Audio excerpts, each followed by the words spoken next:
entrepreneurs take risk and they get rewarded because they take risk. In reality, entrepreneurs do everything they can to minimize risk. They are not interested in taking risk. They want free lunches, and they go after free lunches.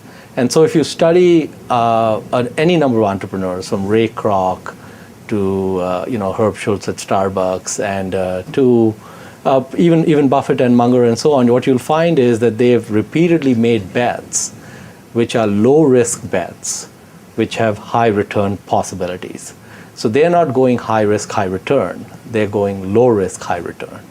And even with Bill Gates, for example, the total amount of capital that ever went into Microsoft was less than 50,000 between the time it started and today. That's the total amount of capital that went into the company. So Microsoft, you cannot say was a high risk venture because there was no capital deployed. But it had high uncertainty. Bill Gates could have gone bankrupt, or Bill Gates could have ended up the wealthiest person on the Forbes 400. And he ended up at the extreme end of the bell curve, and that's fine. But he did not take risk to get there. He was comfortable with uncertainty. So entrepreneurs are great at dealing with uncertainty and also very good at minimizing risk. That's the classic great entrepreneur. If you look at any market, any product, any market, there will typically be 3 or 4 players at the most that control 80% of that market. And it could be making airplanes, or it could be making, hair clips. You can pretty much go across the board. It could be making software, anything you want. And I found that stunning, and if you invert that, so one of my heroes, Charlie Munger, says, every time you encounter something, always invert the logic to try to get some other place.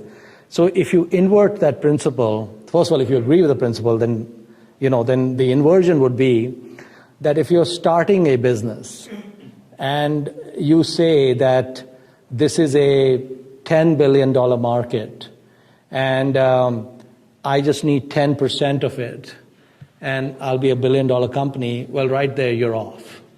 Because the inversion would be that if you're going after a market, your approach has to be, how do I get 60% of that market?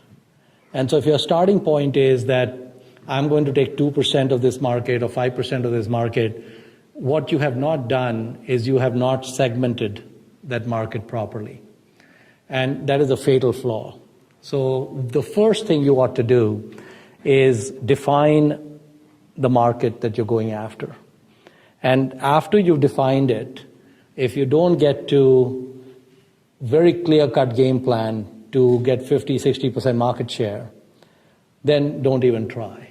Because either you have not done your job correctly or you don't have anything to offer that is going to be that compelling to people. I think another very important trait for successful investing is to stay within your circle of competence.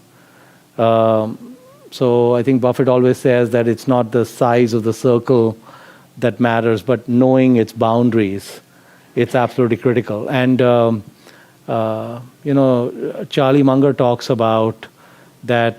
He gives a couple of examples. One is he says that if in a small town you bought the McDonald's franchise, you bought the Ford dealership. Ford dealership, gas station not so good. And gas station we leave to the Patels, low-cost operations. Okay, and then you want the best Class A office building, and you want the best residential building, right? So if you got these 4 assets, and you don't need to own them completely, you could own 20% of each of them, right? So his perspective was that if in Peoria, Illinois, you own these 4 assets, and you just sat on them for your whole life, you would end up probably quite wealthy. And so if you think about it from a modern portfolio theory point of view, you would say, well, you're not diversified, everything's in one geography, et cetera, et cetera. Yeah, but the odds I'd probably still work out. And in fact, he has a friend here in near Stanford, John Arriaga, who all he did was bought real estate within a mile of the Stanford campus. And, I think Arriaga is a billionaire. And so, what is Arriaga's circle of competence? It's this small. So the size of the circle is not relevant. Staying inside the circle is very fundamental. Do not try to sell something that you wouldn't buy yourself, okay? So if you don't truly think it's something that you would yourself be a customer of, don't try to pitch it. Don't be a used car salesman. So please make sure that whatever you're trying to come up with is compelling enough that you would yourself be deeply interested in buying that product. So, Charlie Munger likes to say that you don't make money when you buy stocks, and you don't make money when you sell stocks. You make money by waiting. And so the single biggest advantage a value investor has is not IQ. It's patience and waiting for the right pitch, and waiting for many years for the right pitch. So what's that saying of Pascal that you like about just sitting in the room? All man's miseries stem from his inability to sit in a room alone and do nothing. And all I'd like to do to adapt Pascal is all investment managers' miseries stem from their inability to sit alone in a room and do nothing.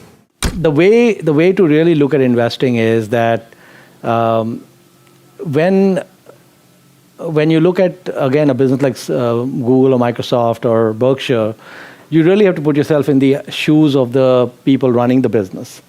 And you have to ask yourself, how do they run the business? Do they run it through a set of spreadsheets? Or how do they run it? And I would bet that most of these businesses are run in a manner where the founders or CEOs are really looking at kind of 3 to 5 variables that dominate most of their thinking and outcome and direction. And so as an investor, you've got to hone in on those same variables. So if you can get to the same variables, if you're going to invest in Microsoft, you can get to the same variables that Satya Nadella is using, and Google, you get to the same variables that Larry and Sergey are using, then you're getting very close to trying to figure out what the business might do. And from there, you can extrapolate whether it's underpriced or fairly priced and so on. So that's what I would suggest is avoid the use of spreadsheets and avoid precision thinking.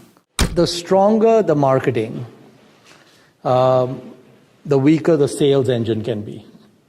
Okay, so I do not consider myself a good salesman. I consider myself a poor salesman. I consider myself a pretty strong marketing person. And so if you have done your marketing homework, you can be a leper and make sales.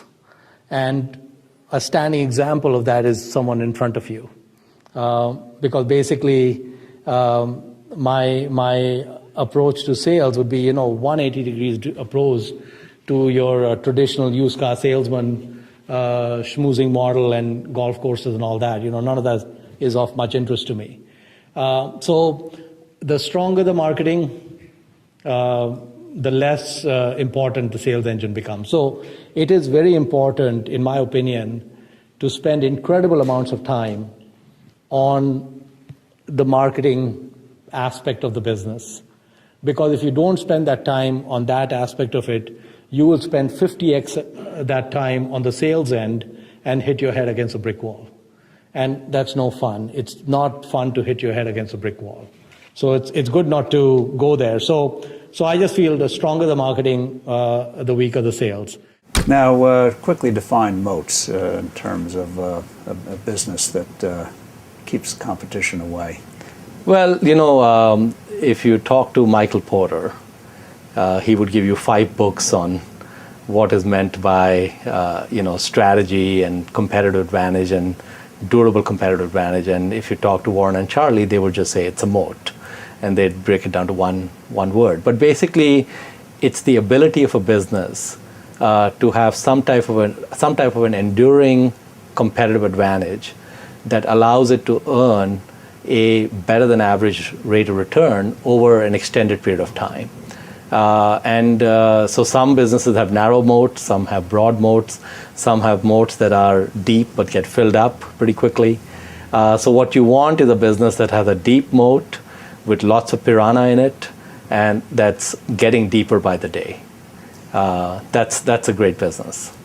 I'm flexible. I think it's very important in investing to be a learning machine and to have flexibility and to be willing to look at the opportunity set and decide whether you need to do anything at all or what is the best thing you can do based on the available opportunities. Let's say you have come up with a compelling value proposition. Let's say you're absolutely truthful, you truly understand it, and your pitch is truthful and all of that. What I have found is that